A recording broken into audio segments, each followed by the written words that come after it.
శివుడెవరు అంటే నిత్యాయ అని పిలిచారు శంకరులు. నిత్యుడైనటువంటి వానికి నమస్కారం. నిత్యుడైన వాడు అంటే అనిత్యుడు కానివాడు. కాల సంబంధం ఉంటే నిత్యం అంటారు. శరీరములు ఉంటాయి లోకంలో, అనేక శరీరాలు. ఆ శరీరాలు ఎప్పుడూ ఉన్నాయా అని అడిగారు అనుకోండి, అవి ఎప్పుడూ ఉన్న శరీరాలు కావు. కాలమునందు ఒకప్పుడు ఉండి ఒకప్పుడు లేకుండా పోయేటటువంటిది ఏది ఉంటుందో అది అనిత్యము.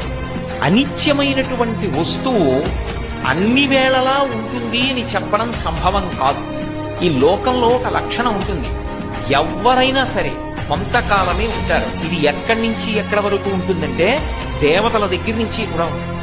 అందుకే దేవతలకి త్రిదశులు అని పేరు. అంటే వాళ్ళు పుట్టినప్పుడు 25 ఏళ్ల వయస్సుతో పుడతారు. వాళ్ళు ఉన్నంతకాలం 25 ఏళ్ల వయస్సుతోటే ఉంటారు. వాళ్ళ శరీరం పడిపోయినప్పుడు 25 ఏళ్ల వయస్సు ఉండగానే పడిపోతారు. బ్రహ్మగారు ఆయనకో కాలం